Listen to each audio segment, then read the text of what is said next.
정부 여당이 교권 회복을 위해 법 개정을 함께 추진하기로 했습니다.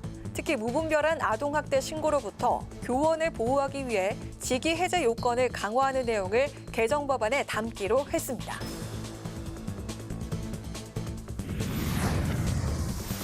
단식 13일째인 이재명 민주당 대표가 지난 주말에 이어 또다시 검찰 조사를 받았습니다. 민주당은 정치 검찰의 야당 탄압, 사법 만행이라고 규탄했습니다.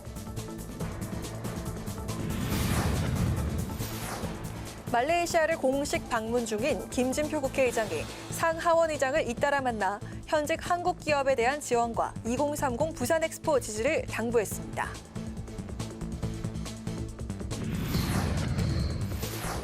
파워 인터뷰, 오늘은 김미애 국민의힘 위원과 함께 보호출산제 법안이 어려움을 겪고 있는 산모와 아이를 현실적으로 보호할 수 있을지 살펴보고 이종석 국방장관이 민주당이 탄핵을 추진한 지 하루 만에 사의를 표한 가운데 최상병 순직 수사와 관련한 진상규명은 어떻게 추진돼야 할지 자세한 이야기를 들어보겠습니다.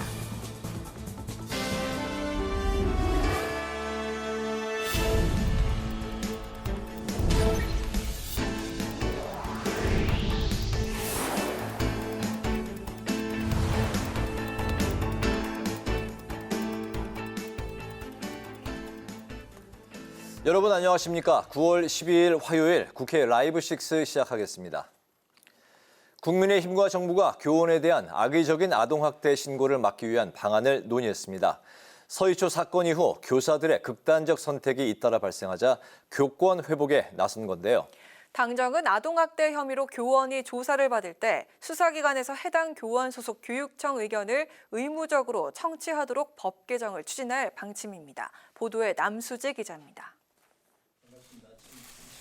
서초구 서희초 교사 사건 이후에도 교원들의 잇따른 극단적인 선택으로 교권 회복에 대한 국민 여론이 커지자 당정이 대책 마련에 나섰습니다. 최근 논란이 된 무분별한 아동학대 신고와 고발로부터 선생님들을 보호하겠다는 겁니다. 당정은 아동학대 신고 사실 하나만으로 교원에게 내려졌던 직위 해제가 무분별하게 남발되지 않도록 요건을 강화하기로 했습니다. 만약 선생님이 정당한 생활지도에 대해 아동학대로 신고되어 조사나 수사가 진행되면 교육감은 의무적으로 수사기관에 의견을 제출해야 합니다. 또 수사기관은 교육감 의견을 사건 기록에 첨부하고 수사와 처분에 대한 의견 제시를 참고하도록 할 예정입니다. 조사기관에서도 교육감 의견을 아동학대 판단에 의무적으로 참고해야 합니다. 정부는 교육감이 차질 없이 의견을 제출할 수 있도록 시스템도 구축하기로 했습니다. 교육지원청에서 신속하게 사실을 조사한 뒤 교육청에서 의견을 제출할 수 있도록 할 방침입니다. 교육감으로 하여금 의무적으로 조사 수사기관에 의견을 제출하도록 하고 수사기관의 경우 교육감이 제출한 의견을 사건 기록에 첨부하고 당정은 이 같은 내용을 담은 아동학대 범죄의 처벌 등에 관한 특례법 개정안을 신속하게 처리하기로 했습니다. 여당은 입법 이전이라도 법안 요구 목소리가 높은 만큼 법률 집행 과정을 선제적으로 개선해달라고 정부에 당부했습니다. 아울러 여당은 정서적 아동학대와 교사의 정당한 교육 활동에 대한 모호성도 정부와 함께 구체화해 나갈 예정입니다. 국회 방송 남수지입니다.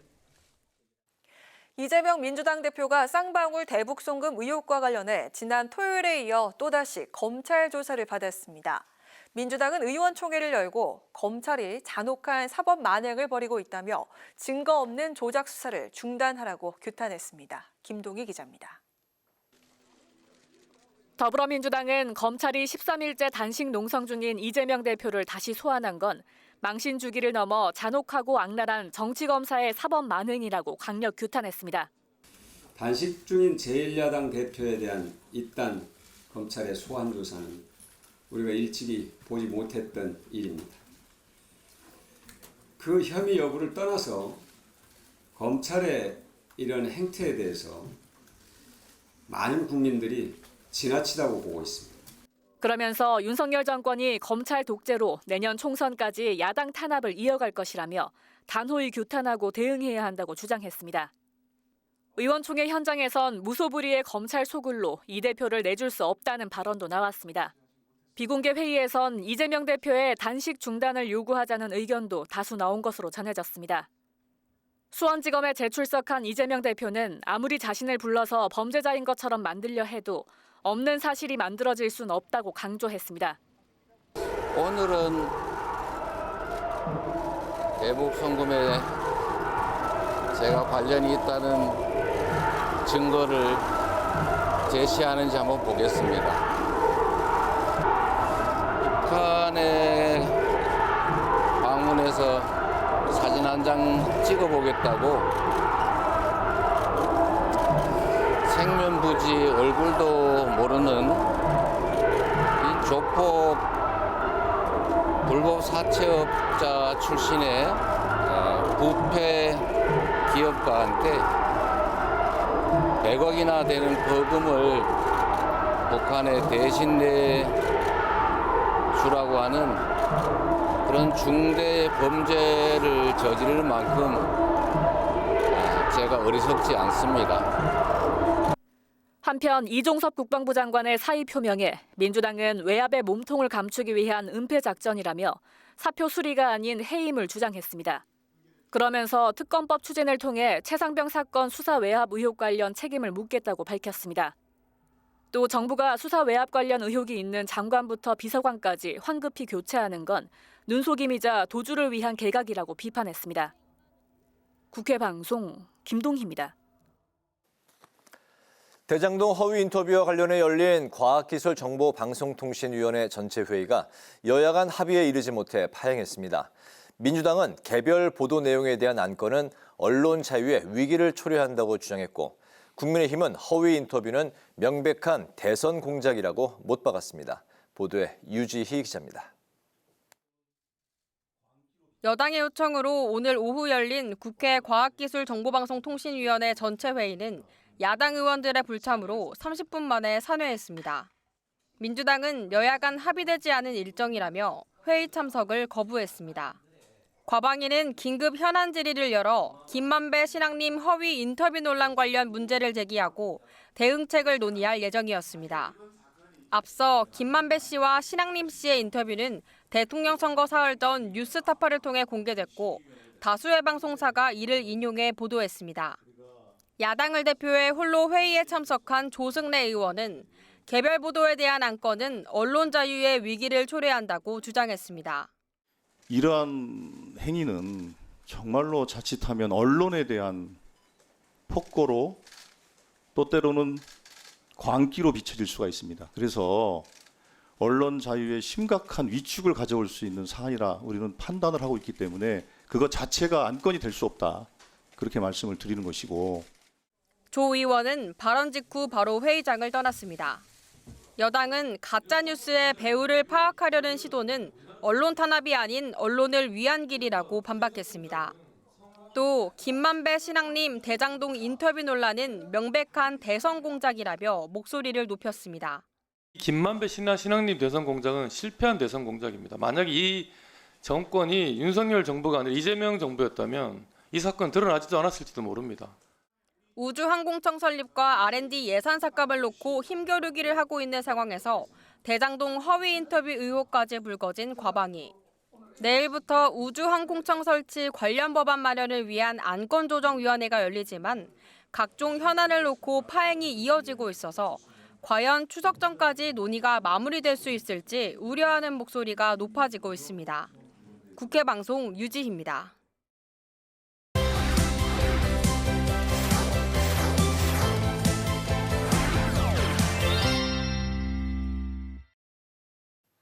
네, 오늘 이슈픽 서완한 객원 기자와 함께 오늘은 어제에 이어서 이재명 민주당 대표의 단식 이야기를 좀 해보겠습니다. 서완한 객원 기자, 안녕하세요. 네, 안녕하십니까? 네, 이재명 더불어민주당 대표 단식이 이제 13일 차에 이제 접어들었는데 민주당이 이제 개파와 상관없이 모두 이재명 대표 단식 중단을 이제 촉구하고 있고 여권 일각에서도 단식 중단에 대한 언급들이 나오기 시작했네요. 네, 그렇습니다. 지난 5일 김진표 국회의장이 이재명 대표를 찾아서 응원을 하면서 단식 중단을 요청을 했었죠. 네. 이후 민주당 내부에서는 이재명 대표에게 응원과 지지를 보내면서 또 단식을 중단할 것을 요청하는 목소리가 조금씩 커지고 있습니다.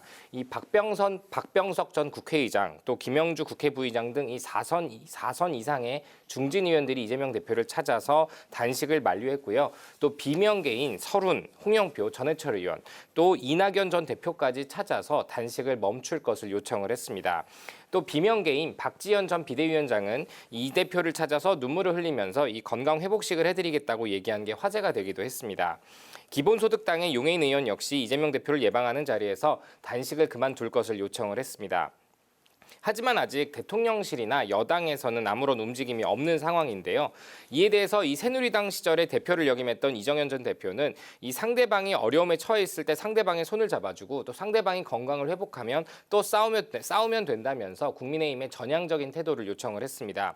하지만 윤재욱 국민의힘 원내대표는 이 검찰 수사 방탄용 단식을 중단하라고 지적을 했고요. 안철수 국민의힘 의원 역시 이 단식을 중단한 뒤에 검찰 수사를 받고 또 사법 리스크로부터 살아 돌아와서 이 본인과 분당갑에서 정면 승부를 펼치자고 자신의 SNS 통해서 이재명 대표에게 제안하기도 했습니다. 네, 단식 13일 차에 이재명 대표가 오늘 검찰의 6번째 출두해서 이제 또 조사도 받았습니다. 이번 소환이 검찰에서는 마지막이라는 입장이에요. 네, 그렇습니다. 오늘 오후 1시 반에 이재명 대표가 6번째 검찰 소환 조사를 받았습니다. 지난 토요일에 이어서는 사흘 만이었는데요. 네. 지난 토요일에 이 대표가 건강을 이유로 조사 중단을 요구했고요.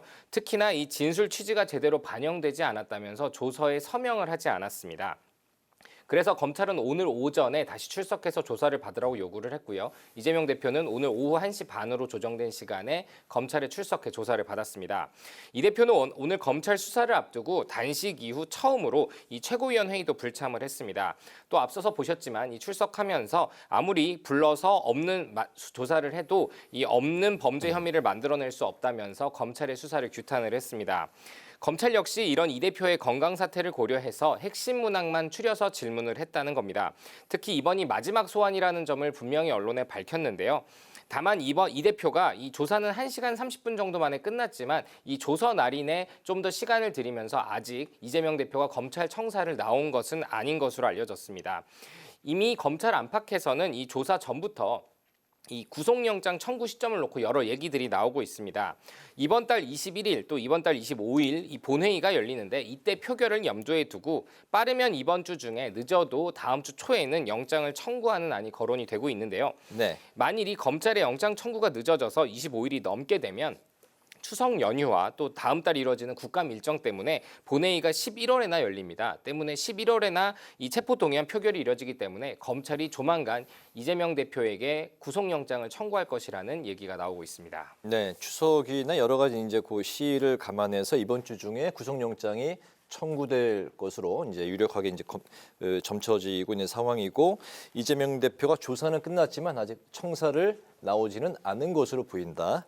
알겠습니다. 자, 다음 주제로 또 넘어가 보겠습니다. 오늘 오전에 속보가 하나 전해졌는데 민주당에서 국방부 장관 탄핵을 이제 추진하면서 아예 오늘 이종섭 국방부 장관이 사의를 표명을 했네요. 네, 그렇습니다. 이 지난주부터 민주당에서 이종섭 국방부 장관에 대한 탄핵의 필요성이 거론이 되기 시작했었고요. 그리고 어제 이재명 대표가 입장문을 통해서 탄핵 추진을 공식화했었죠. 네. 그러자 이 탄핵을 시작해서 특검까지 나겠다는 이 민주당의 계획에 이 이종섭 장관이 사의 표명이라고 하는 방식으로 허를 찔렀습니다. 사실 이 민주당은 특검까지 추진해서 이 해병대 고 최상병 사건까지 파헤치겠다는 의도였는데요. 네. 이 오늘 오전 서울 용산 대통령실에서 진행된 이 윤석열 대통령 주재 국무회의에서 이종섭 장관이 사의를 표명했다는 보도가 오늘 오전에 나왔습니다.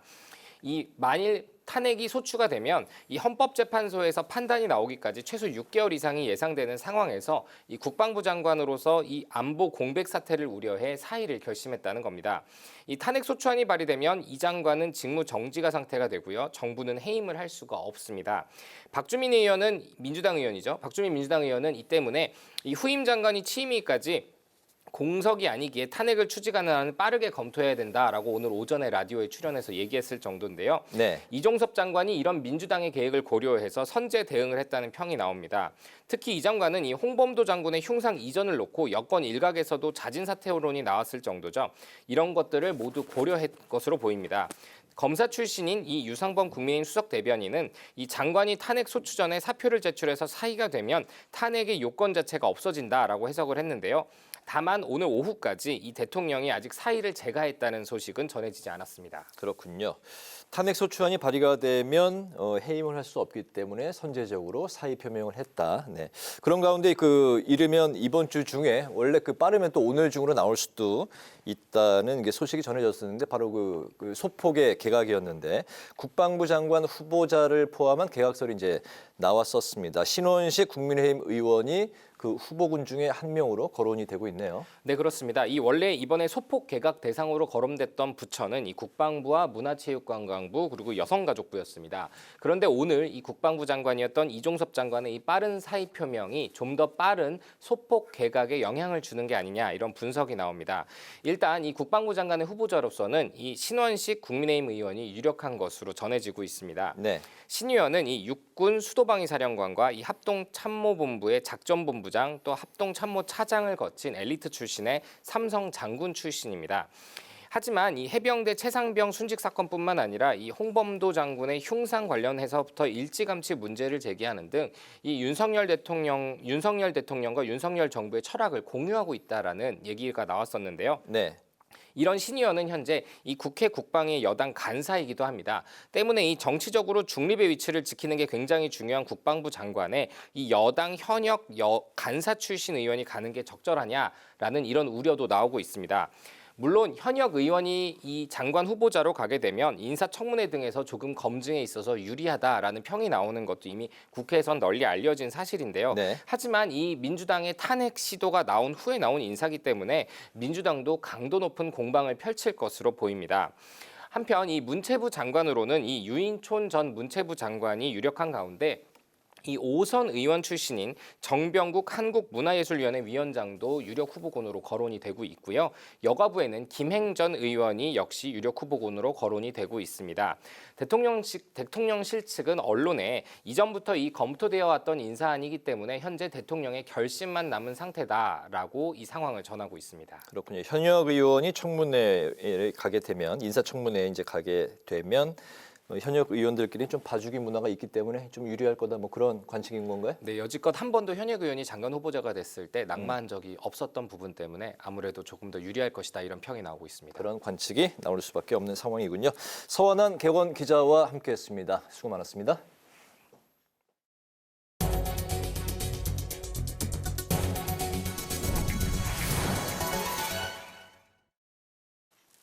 캄보디아에 이어서 말레이시아를 공식 방문 중인 김진표 국회의장이 현지 시간으로 어제 말레이시아 상하원 의장을 잇따라 만나 의회 외교를 펼쳤습니다.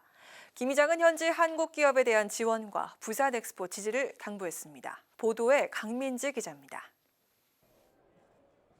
김진표 국회의장이 쿠알라룸푸르에 위치한 말레이시아 국회를 찾았습니다. 김 의장의 방문은 지난 11월 아나르 정부 출범 이후 대한민국 국회의장으로서 첫 방문으로 말레이시아 동방정책 40주년을 계기로 성사됐습니다. 최초로 대한민국 국회의장이 말레이시아 의회를 방문하게 되었고 또 오늘 이 동방정책 40주년을 계기로 새롭게 기념하는 뜻깊은 날 제가 말레이시아 의회를 방문하게 돼서 더욱 아주 기쁘고 뜻깊게 생각합니다. 환대 속에 조아리 압둘 화원 의장과 마주 앉은 김 의장은 말레이시아에 진출한 한국 기업에 대한 지원과 FA50 수출 계약을 계기로 한 방산 협력 등을 논의했습니다. 특히 전기차 배터리와 반도체 등 첨단 기술 분야에 40여 개의 한국 기업이 진출해 있다며 이들이 가시적인 성과를 낼 수 있도록 의회 차원의 관심과 지원을 당부했습니다. 한국과 말레이시아가 서로 친구로서 잘 협력해서 서로 호혜 협력적으로 발전할 수 있는 그런 방안을 양국 의회 차원에서 논의하고 또 관심 갖고 지원하는 그런 계기가 되기를 바랍니다. 이어 BRI 회원국인 말레이시아를 향해 부산 엑스포 홍보에 나서 얼마 남지 않은 엑스포 개최지 최종 결정에 전폭적인 지지를 요청했습니다. 이에 조아리 압둘 의장은 양국 관계가 오랫동안 강화돼 왔다며 앞으로도 기후변화와 식량 안보 등 도전 과제에 함께 맞서고 성장하자고 화답했습니다. 김 의장은 앞서 완 주나이디 상원 의장과도 회담을 갖고 에너지 분야 한국 기업 지원과 방산 협력 등을 논의했습니다. 실용적인 의회 외교를 마친 김 회장은 한국 현지 기업들을 돌아본 뒤 순방을 마무리하고 모레 귀국할 예정입니다. 국회 방송 강민지입니다. 국민권익위원회가 오는 18일부터 국회의원 가상자산에 대한 전수조사를 시작합니다. 권익위는 국회 요청에 따라 특별조사단을 구성해 약 90일 동안 21대 국회의원의 가상자산 취득과 거래, 상실 현황 등을 조사한다고 밝혔습니다.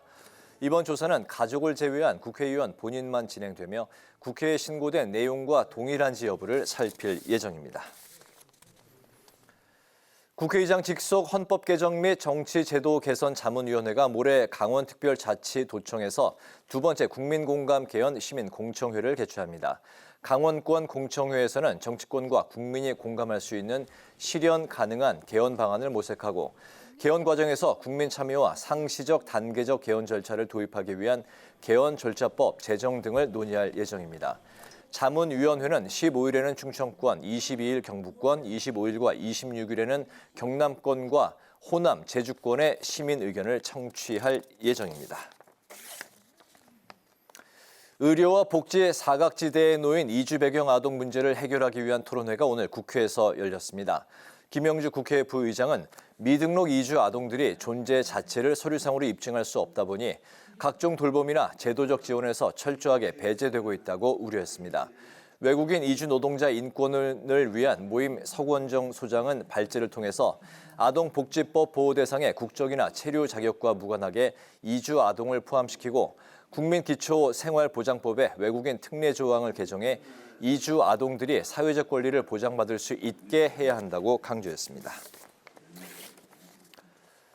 저출산 문제에 대해서 정부와 기업이 함께 고민하고 해법을 찾기 위한 토론회가 국회에서 열렸습니다. 국민의힘 양금희 의원은 낮은 출산율로 국가 소멸까지 우려되는 실태에 대해 정부의 힘만으로는 해결하기 어렵다며 기업의 역할을 강조했습니다. 이에 서용석 카이스트 교수는 출산이나 돌봄으로 발생하는 인력 공백으로 업무를 추가 부담하게 될 경우 인사고과 혜택을 제공하는 등 돌봄 친화적인 기업 환경을 조성해야 한다고 조언했습니다.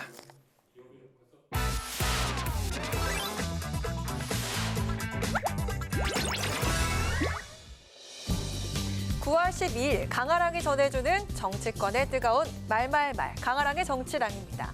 첫 번째 주제, 북러 무기 거래입니다.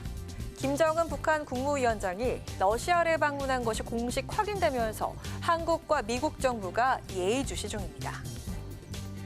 만약에 그것이 시도됐을 경우에는 중단을 촉구하고 대응 방안들을 좀 검토를 하고 있습니다. 유엔 안보리 결의의 위반입니다. 러시아는 책임 있는 안보리의 상임이사국으로서 이러한 행동을 자제하는 것이 옳고 만약에 그러한 시도가 이루어진다면 강력히 규탄을 하고 중단할 것을 촉구해야 되겠습니다. 한반도 정세가 대단히 긴장이 높아지고 있고 우리뿐만 아니라 국제사회에 대단히 심각한 안보 위협이 되기 때문에 특히 김 위원장이 평양부터 타고 간 전용 열차에도 관심이 몰렸습니다.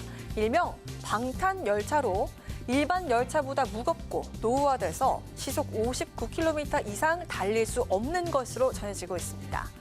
해당 방탄 열차는 방폭 기능에 82mm 박격포 등으로 무장하고 있으며 위급 시 사용할 수 있도록 방탄 차량도 싣고 이동하는 것으로 알려졌습니다. 북러 정상회담 가능성을 먼저 공개하면서 무기 지원을 차단하려 했던 미국은 무기 거래가 이뤄지면 추가 제재에 나서겠다고 압박했습니다. 이에 러시아 크렘린궁 대변인 북러 정상회담이 수요일 내 열릴 것이라면서 무기 거래에 대한 미국의 경고는 중요하지 않다는 입장까지 밝힌 상황입니다. 러시아 입장에서 볼 때는 막장 외교죠. 왜 그러냐면은 자기가 유엔 안보리에서 정한 룰을 대북 제재 룰을 스스로 깨는 거거든요. 그래서 지금 북한하고 러시아랑 서로 무기 맞교환한다는 거 아닙니까? 북한하고 이렇게 협력한다는 것 자체가 러시아는 지금 갈 때까지 갔다. 푸틴이 김정은과 그 어떤 무기 딜을 한다면 김정은이가 푸틴한테 주는 거는 그 어느 나라에서나 다 생산 가능한 재래식 무기입니다. 러시아 같은 경우에는 지금 핵 잠수함을 가지고 있는 나라인데 야 그거 이렇게 해라고 거기에 대한 군사적 지원을 준다면 금방 또 완성합니다. 그러면 미국의 판을 완전히 다시 또 짜야 됩니다.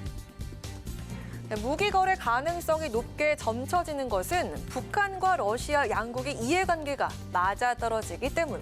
외신들은 북한이 우크라이나와 전쟁을 벌이고 있는 러시아에 무기를 제공하고 이에 호응하는 대가를 얻을 가능성을 높게 보고 있습니다. 푸틴 대통령과 김 위원장은 양국 관계와 영내 글로벌 무대와 관련한 대화를 나눌 예정이며 회담 후 공식 만찬이 이어지겠지만 기자회견은 계획돼 있지 않다고 하는데요. 양국 정상회담의 협상 결과와 그 영향력에 세계 관심이 집중됩니다. 자, 이어서 두 번째 주제, 박지원의 눈물입니다. 단식 13일차가 된 이재명 대표를 향해서 단식 중단을 촉구하는 목소리가 내부적으로 확산되고 있습니다. 어제 당내 4선 이상 중진 의원들이 천막을 찾아서 단식 중단을 권고했고 박지원 전 비대위원장도 찾아서 눈물을 보여서 이목을 끌었는데요. 특히 박지원 전 비대위원장 눈물에 개파를 막론하고 황당하다는 반응이 이어졌습니다. 좀 오버 아닌가 이런 생각이 듭니다. 눈물을 많이 참기는 하는데 그렇게 우는 경우는 좀 드물었죠. 중간 단계 없이 갑자기 저렇게 급반전되니까 굉장히 초현실적이고 좀 그로테스크해 보였어요. 네, 앞서 박 전 위원장은 공동 비대위원장 시절 이 대표의 인천 계약을 보궐선거 출마해 부정적인 의견을 공개적으로 내비치면서 강성 지지층들로부터 거센 비난을 받은 바가 있습니다. 그랬던 그의 급격한 태도 변화에 의구심이 더해지고 있는 상황. 한편 당 안팎으로 무엇보다 이 대표의 건강을 우선시해야 한다는 우려의 목소리가 터져나오고 있는데요. 야당 대표가 그렇게 간직하고 있으면 속마음은 어떻든 간에 여당 지도부 또는 대통령실에서 좀 겉으로는 만류하는 그런 거를 하는 것이 통상적 아니겠습니까? 국민들도 대체로 그거 상식이라고 생각하는데 진심으로 마음으로 건강을 걱정해줘야 됩니다. 그게 정치입니다. 이의야를 막론하고 지금 상대당 대표가 저렇게 하고 있을 때에는 일단은 건강도 걱정을, 실제로 건강도 걱정을 해야 됩니다. 네, 민주당 의원들이 오늘 의총을 통해 이재명 대표가 단식을 중단해야 한다는 의견을 모으고 이 대표에게 그 뜻을 전달하기로 했다는데요. 의원들의 단식 중단 촉구에 과연 이 대표가 어떤 결단을 내릴지 귀추가 주목됩니다. 지금까지 강아랑의 정치랑이었습니다.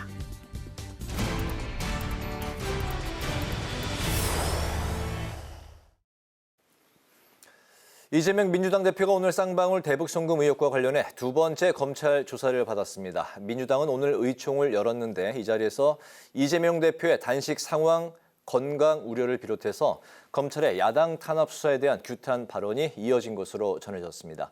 조승래 민주당 의원을 전화로 연결해서 민주당에 관련한 자세한 상황을 들어보겠습니다. 안녕하십니까, 의원님? 안녕하세요.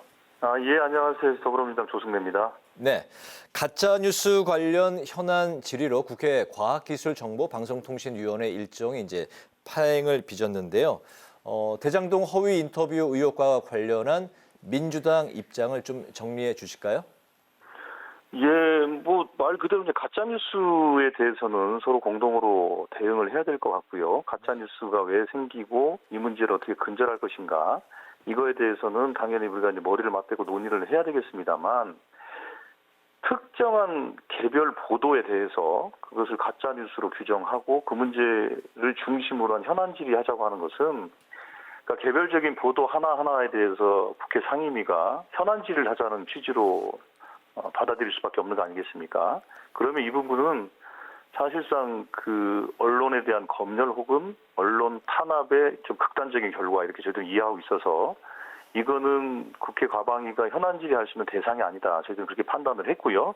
그래서 그 현안 질의 자체에 대해서도 동의를 안 했던 것이고, 그런 상태에서 여당에서 일방적으로 소집돼서 진행을 하다가 여야 간 안건 합의가 안 됐기 때문에 산회한 것인데요. 이 부분들은 매우 유감스럽고요. 그렇다면 앞으로 그 특정한 언론의 개별적인 보도에 대해서 그 가짜뉴스 의혹이 제기된다면 국회 과방위에서 그 문제를 다루는 현안질을 계속 하자는 것인지, 이게 언론에 대한 폭거이자 그 사실 가혹한 탄압이다, 이렇게 저희들은 이해하고 있기 때문에 저희들은 수용할 수 없었던 것이죠. 네.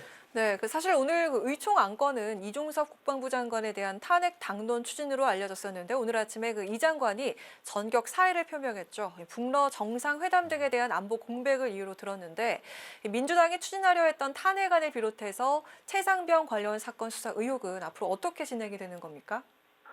예, 이제 이 사안과 관련해서는 두 가지로 진행했던 거 아니겠습니까? 하나는 관련해서 이제 특검을 이제 진행하자는 이제 특검안 발의가 하나 있고, 장관의 책임을 물어서 탄핵안 발의한 것이 있었는데요.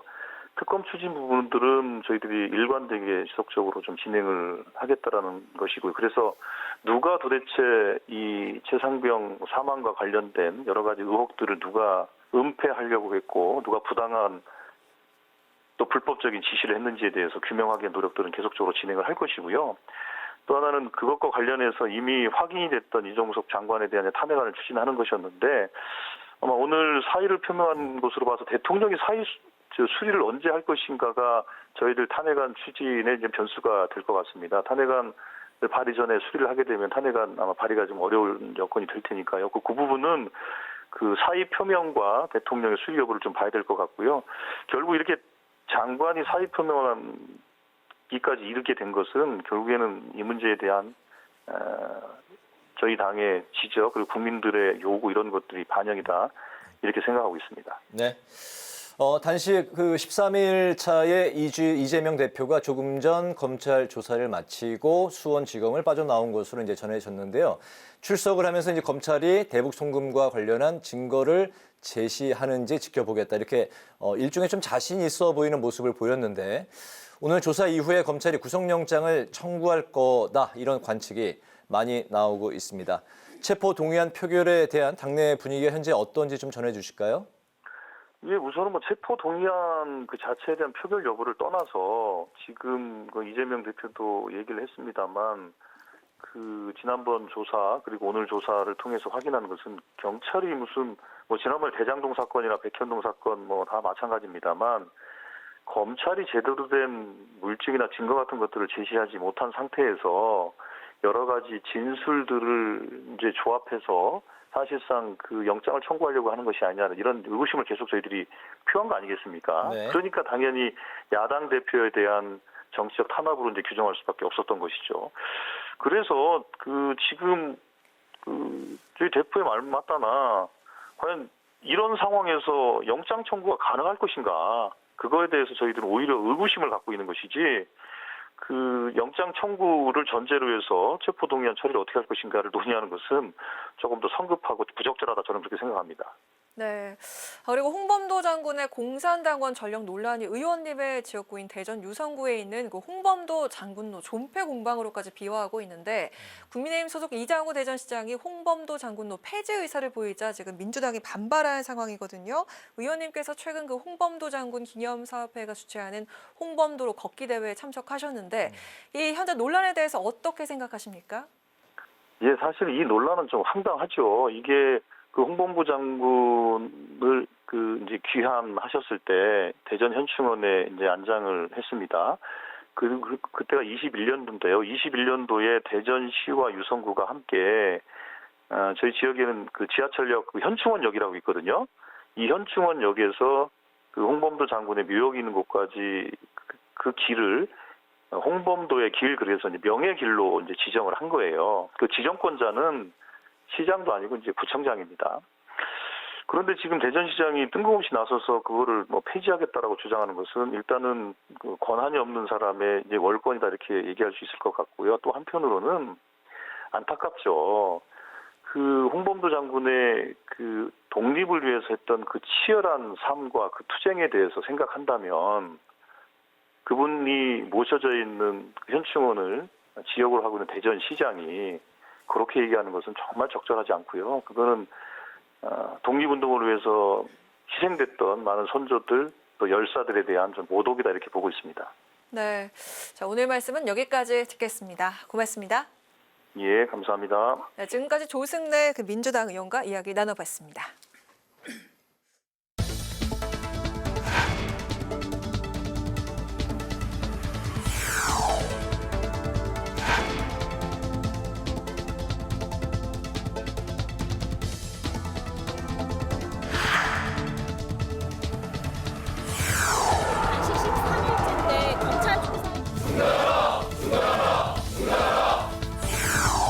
고소에 서명 날인도 거부하며 들어눕는 이재명 대표야말로 국민들 마음속에 탄핵 1순위라는 사실을 명심해 주기 바랍니다. 그러나 야당 대표에 대한 검찰의 수사가 1년 반을 끌고 있습니다. 정치적 배경이 있다고 의심하는 국민들이 차츰 늘고 있고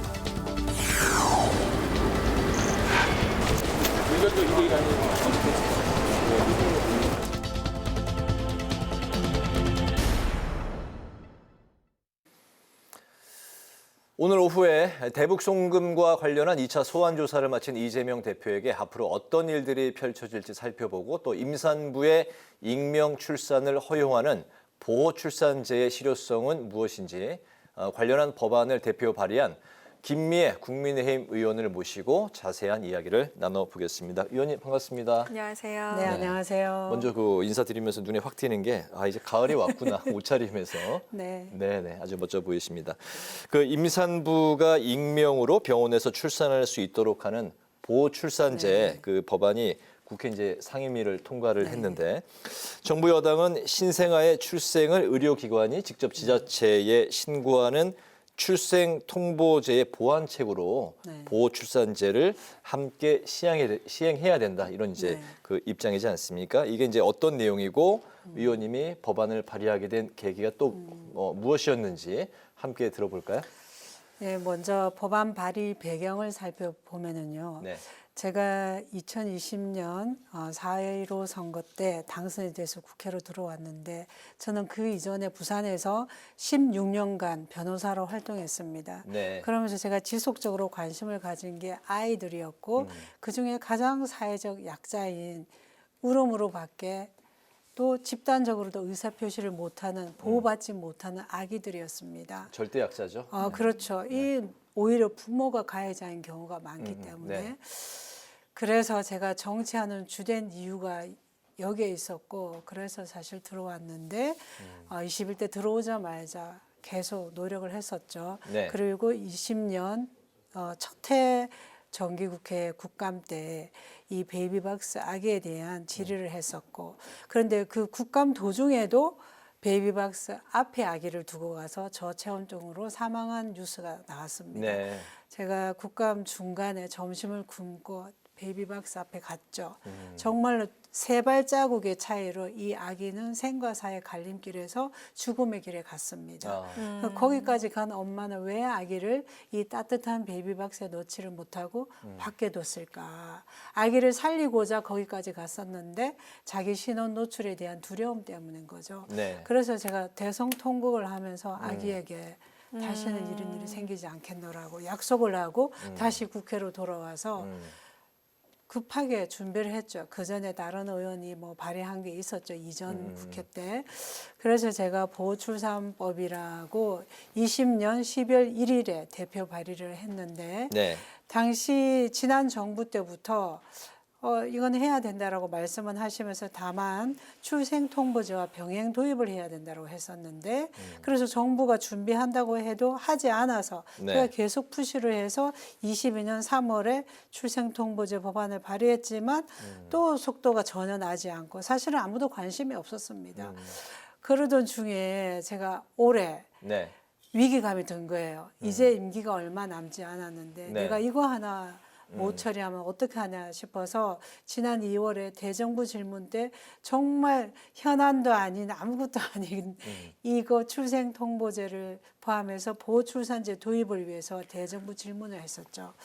그리고 이제 관심을 갖는가 싶었는데 또 수면 아래 내려가 버려서 그러던 차에 마침 지난 6월에 감사 결과 발표가 나고 병원에서 출산해서나 출생 미신고 아동이 2,000명이 넘고 또 끔찍한 사건이 보도가 되면서 국민적 관심이 높아졌습니다.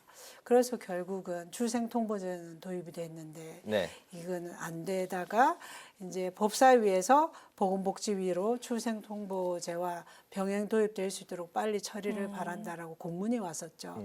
그러면서 보건복지위도 속도를 내서 말씀하신 것처럼 상임위는 통과됐고 지금 법사위에 갔는데 제 바람은 다음 주에 법사위 전체 회의에서 통과되고 우리 국회 네. 본회의를 통과되어서 반드시 내년에 함께 시행되기를 바랍니다. 네. 이 신분 노출을 피해서 남몰래 병원이 아닌 곳에서 출산하는 산모의 사례가 상당히 많은 걸로 알려져 있는데, 자, 이렇게 되면은 그 산모와 아이 모두 위험한 상황에 노출될 우려가 있을 텐데 이게 어느 정도로 심각한 수준입니까? 근데 사실 뭐 네. 생각해 보시면 알겠지만 병원에서 출산했는데도 출생 미신고된 아기가 전산화된 이후만 통계를 내봤더니 2,200여 명인데 상당히 많습니다. 병원 밖 출산은 사실 알 수가 없죠. 추적조차 그렇죠. 어렵죠. 그러니까 국가의 보호 체계에서 완전히 벗어난 사각지대 중에 사각지대죠. 그렇기 때문에 그런데 2,200여 명의 아기 중에도 상당수는 베이비박스에 갔거든요. 네. 그런데 출생 통보제만 시행되면 병원에서 출산하면 바로 자기 신원이 노출되잖아요. 네. 그래서 아예 병원 밖 출산이 늘어날 것이다. 그래서 반드시 이 보호 출산제는 익명 출산이 주된 내용입니다. 네. 물론 그 전에는 원가정 양육을 위한 상담과 지원이 강화되는 건 말할 것도 없고요.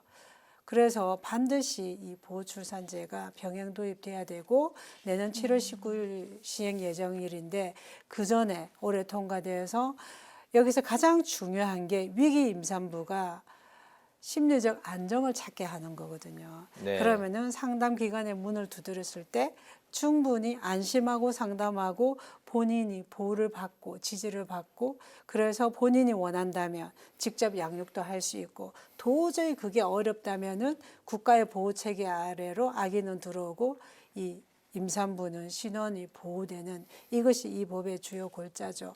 그런데 병원 밖 출산은 사실은 네. 통계를 뭐 가늠할 수가 없습니다. 의원님이 그래서 부산- 더 네. 필요한 겁니다. 이 법이. 그렇군요. 부산에서 이제 뭐 16년 정도 변호사 생활을 하시면서 직접 몸으로 마음으로 절실하게 느꼈던 네, 바로 네. 그 법안을 통과시켜야 된다는 사명감을 네. 현재 이제 뭐 많이 그리고 갖고 있다는 결론은 말씀입니다. 이 아기들의 생명권 네. 그리고 이 임산부의 건강권과 자기결정권 음. 아기들 또 알 권리를 조화롭게 보호하는 것이 보호출산법의 전부입니다. 보호출산법, 보호출산제가 올해 그 언론에 많이 그 노출이 되기 시작한 게 의원님이 이제 지난 대정부 질문에서 그 말씀을 6월에. 하신 이후에 예, 그렇게 된 계기가 있었군요. 다음 주 네. 이제 법사위 통과를 또 이제 앞두고 있는 상황인데, 근데 한간에 또 이제 우려가 또 있지 않습니까? 네, 네, 보호출산제가 그 태아의 그 태생의 알 권리에 대한 침해가 될 수 있고 그렇죠. 또 부모, 엄마의 유기를 조장한다. 양육권을 양육을 또 포기시키는 게 아니냐, 뭐 이런 우려에 대해서는 또 어떤 생각을 갖고 계실까요? 그런데 전혀 그렇지 않다는 거죠. 네. 오히려 지금 이 상태가 유기를 방임하고 있습니다. 지금 이 상황은 아기의 알 권리를 절대적으로 침해하고 있는 거죠. 저는 말씀드렸지만 국가의 보호 체계 안으로 들어오면은 네. 지금 어려운 상황에 있는 분들이 선택할 수 있는 것은 극단적인 방법이었거든요. 근데 그렇게 하지 않고 그분의 자기 결정권과 건강도 지켜줄 뿐더러 아기의 생명도 지켜주고 알 권리를 지켜주는데 이 보호 장치는 아까도 말씀드렸지만 네. 안심하고 상담하게 해서 첫 번째는 직접 양육할 수 있도록 지원책 같은 거 전부 알려줍니다. 네. 선택의 기회를 주는 거죠.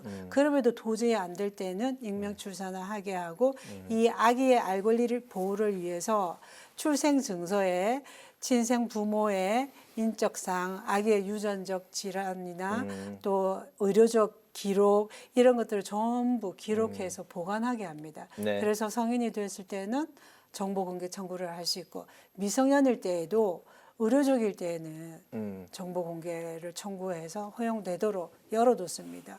지금보다 훨씬 진일보한 거죠. 네. 지금은 국가와 정부, 국회가 할 일을 하지 않은 거죠. 네. 네. 그런 아기들을 방임 상태로 둬버린 겁니다. 네, 그런 네. 지원에 대한 내용들을 잘 숙지를 안 했기 때문에 이런 우려가 나오는 거다라는 그 상담을 말씀으로. 통해서 네. 충분히 그런 지원 체계도 알겠습니다. 다 안내를 해주고 또 필요하면은 아기랑 함께 양육할 수 시설에서 있도록. 네. 지낼 수 있도록 네, 또 네. 지원책 연계하는 거 이게 너무나 중요합니다. 그래서 빨리 통과되어서 예산도 확보되고 그런 준비를 할 수 있는 시간을 줘야 됩니다. 그래 보이네요. 네. 네, 대표 발의하신 보호 출산제에 대해서 알아봤고 이제 그 정치권 이슈도 함께 짚어보도록 하겠습니다. 네. 그 민주당이 탄핵을 추진한 지 하루 만에 이종섭 장관이 사의를 표명을 했습니다. 안보 공백 사태를 우려해서 이렇게 결심을 한 것으로 전해졌는데 자, 이 민주당은 이제 그 최상병 순직과 관련해서 진상 규명이 계속돼야 한다 이런 입장인 상태고요. 특검법도 추진할 것으로 보이는데 그 앞으로의 상황 어떻게 전망하고 계십니까? 먼저 진상 규명은 너무나 중요하죠. 그러나 이 진상 규명은 수사기관이 하고 있습니다.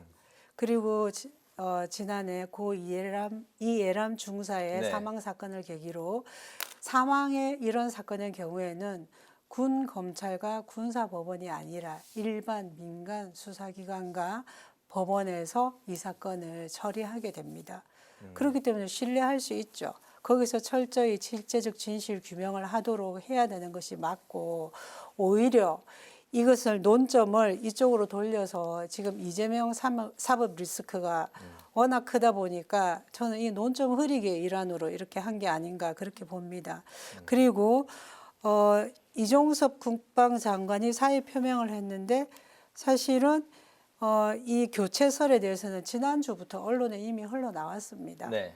특정인이 또 거명도 되고 있고 그런 상황에서 이게 지금 말씀하시는 것처럼 민주당에서 탄핵 운운하니까 한 게 아니라 이미 계속 논의돼 왔었고 또 하나는 안보 공백이 생기면 또 절대 되지 않죠. 네. 그래서 본인은 아마 이런 거 우려하셨는지 제가 그것까지는 모르겠는데 지난번에 우리가 행안부 장관 탄핵 소추를 하고 그 긴 시간 동안에 안전에 대한 공백이 생겼는데 그 동안에 폭우로 인해서 소중한 우리 국민이 희생을 당하기도 한 이런 일이 있지 않았습니까? 국정을 책임지는 정부로서는 공백 상태를 만드는 것은 절대 피해야 되는 일이고 그리고 민주당이 지금 요구하는 특검법은 글쎄요. 지금까지 해온 이 특검이 제대로 된 게 없었죠.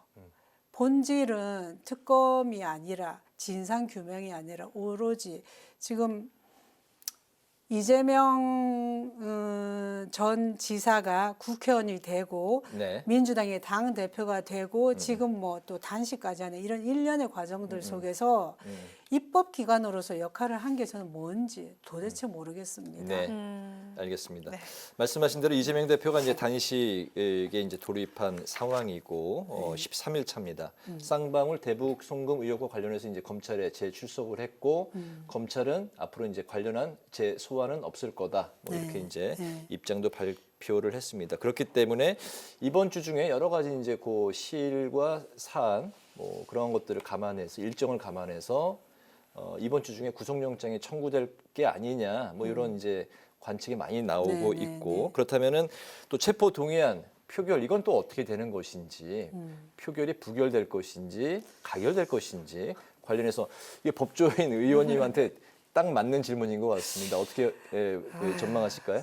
저는 이전에 대한민국 어떤 국민이 이렇게 소란스럽게 수사 당국을 농락시키다시피 할 수 있고 불체포 특권을 포기하겠다고 수차례 말씀하신 분이 이렇게까지 할 이유가 있나 정말 이해하기 힘듭니다. 오늘도 말씀하셨잖아요. 증거 하나 없다고. 그렇게 당당하시면 저는 이해하기 어려운 게 지난번 1차 조사 때도 오늘도 1차 조사 때는 8시간인가 조사하고 2시간 40분 정도 조서 열람을 했음에도 본인의 진술과 다르다면서 서명 날인을 하지 않았거든요. 그리고 오늘도 그때도 뭐 진술서로 가름한다라고 대부분 얘기를 했는데 오늘 역시도 별달리 뭐 한 것 같지는 않고 그런데 조사 시간보다 열람 시간이 더 긴 것 같은 느낌도 드는데 근데 특징적인 것은 2차례 전부 다 영상 녹화 조사를 거부했다는 겁니다. 그러면은 저는 이해가 안 돼요. 그렇게 불신을 하면은 처음부터 끝까지 일체 영상 녹화를 하는 것만큼 실체적 진실에 부합하는 게 없거든요. 조사 과정이. 네. 그 검찰을 믿지 못하는 분이 그걸 응하면 되는데 그건 또 하지 않은 이유를 모르겠습니다. 네. 그러면서 진술이 본인 진술과 다르다고 서명 날인을 거부한다. 이것도 맞지 않고 또 불체포 특권을 자기는 포기하겠다고 했는데 그런데 또 정당한 영장에만 포기한다라고 했습니다. 사실은 정당한지 아닌지는 법원에서 영장실질심사를 하는 법원의 판사의 영역입니다. 네. 그러면 법원에 가서 정당한지 아닌지 당당하게 심사에 응하면 되는데 글쎄 이런 것들이 네. 뭐 검사는 제가 볼 때는 이제는 더 이상 조사하지 않겠다고 했기 때문에 곧 영장 청구를 할 것으로 보여지고 네. 더불어민주당은 어떻게 할지 지금까지 해온 것을 보면은 여러 가지 또 꼼수가 등장하지 않을까 싶은데 첫 번째로는 지난번에 뭐 당에 논의했다라고 들었던 것처럼 표결에서 전부 퇴장한다. 그래서 수박을 판별하지 않을까 싶기도 하고 그렇게 하면은 결국은 이번 추석 때는 우리 네. 국민이 추석 밥상에서 이 얘기만 하게 될 것이고 정말 더불어민주당은 더 이상 추락할 곳이 없게 되기 때문에 네. 이제라도 이재명 당대표께서는 단식을 중단하시고 대한민국 모든 국민처럼 똑같이 법 앞에 평등한 그런 태도를 좀 보여주시기를 바랍니다. 네. 네, 그 16년 경력의 변호사이시고 또 여성 인권 아동 분야에서 활발히 활동하시면서 정말 그 진정성에 대해서 많은 지지를 받고 계신데 지금 지역구가 그 해운대구 울이시잖아요. 이제 총선이 얼마 남지 않았는데 앞으로 그 총선 계획부터 먼저 여쭙도록 하겠습니다. 제가 지난 한 3년 3개월간 정말 고시생처럼 살았던 것 같습니다. 국회의원 되자마자 우리 당 비대위원으로 지도부에 일을 했었고 네. 그다음에 저출생대책특별위원회 위원장으로 일을 하고 또 1년 동안은 원내 대변인 그다음 상임위 특위가 6, 7개 되었거든요. 네. 지금도 뭐 한 6개쯤 되는 것 같은데 위에서도 일이 많았고 지역에서도 제가 우리 막둥이가 초등학교 6학년입니다. 이 아이도 제가 돌보기 때문에 서울 부산을 거의 출퇴근하다시피 살았습니다. 네. 그러면서 늘 잊지 않았던 것이 초심, 처음 가졌던 마음, 그리고 제가 우리 지역 주민들께 한 약속, 제가 또 국회의원으로서 입법기관으로서 한 약속, 이걸 제대로 이행하고 있었는지 점검을 해왔습니다. 그래서 우리 지역에는 가장 큰 제가 공약 중에 하나가 우리 지역은 해운대 가본 화려한 여러분들이 알고 계시는 그 화려한 해운대인데 우리는 그렇지 않습니다. 광안리 있는 그쪽 바다가 전혀 네. 없습니다. 네. 안쪽인데 너무나 해운대 안에서도 동서 불균형이 심한데 정말 낙후되어 있는 지역입니다. 해운대 그래서 우리가 알고 있는 그쪽이 아니라 조용한 쪽이군요. 네. 예. 네. 부산의 방언으로는 삼만디라고도 하고 상당히 이 경사가 심한 그런 곳, 정책 이주 단지가 두 곳이나 있는 그런 어려운 지역입니다. 그래서 부산의 미래 먹거리의 산실인 센텀 이지구를 첨단 산업단지로 제대로 조성하는 게 저의 첫 번째 과제인데 2020년에는 그린벨트를 전면 해제했고 21년에는 도심 융합특구로 지정되었고 지금은 이제 보상 절차에 들어갔습니다. 그리고 몇 주 전에 원희룡 국토부 장관이 부산 오셨을 때 부산시장과 함께 도심 융합특구를 제대로 만들어 가겠다고 말씀하셨고 또 도심 융합특구가 한 4조 2천억 정도의 예상을 하면서 그렇게 제대로 첨단 산업단지로 만들어 가서 우리 부산의 청년이 센텀 이지구에서 일하고 문화적 향유를 하면서 거기에서 아이도 낳아서 살 수 있는 그런 곳을 만들어가는 게 그걸 제가 제대로 조성하는 게 가장 중요하고 그 다음으로는 말씀드렸다시피 너무 낙후되었기 때문에 반송동은 석대천 반송천을 생태 친수 공간으로 탈바꿈시키는 것이고 또 우리 을지역 전체는 깨끗하고 안전한 도시 인프라를 가꿔야 되기 때문에 제가 작년에 하수관로 예산을 씨앗 예산이라고 하죠. 신규 예산을 따와서 그것이 올해 아마 다 착공이 되게 될 것입니다. 네. 그러면은 깨끗하고 안전한 곳이 될 것이고 또 해운대구 청사가 우리 지역으로 오게 됩니다. 그러면 제가 갑이 될 거죠. 재성동으로 이전하게 되는 이것도 지금 순항을 하고 있기 때문에 제대로 청사를 완공하는 것 있고 또 해운대 수목원, 뭐 반여동에 있는 에코스쿨 이런 거 잘 조성해서 우리 지역도 살기 좋은 곳으로 만드는 것입니다. 의욕이 굉장히 뭐 충만해 보이시고 저희가 다음에 다시 한번 또 모셔야 될 것 같습니다. 관련해서 또 이야기를 들어보는 시간을 가져야 될 것 같고 오늘은 국회 라이브 6 파워 인터뷰는 여기서 이제 마쳐야 될 시간이 됐습니다. 지금까지 김미애 국민의힘 의원과 함께 보호출산제 법안의 실효성과 검찰에 재출석해서 조사를 받은 민주당 이재명 대표의 영장 청구 시점 그리고 이제 여러 가지 관련한 이야기들을 자세하게 들어봤습니다. 의원님 오늘 말씀 잘 들었습니다. 고맙습니다. 감사합니다. 네, 오늘 국회 라이브 6 여기까지입니다. 시청해주신 여러분 고맙습니다.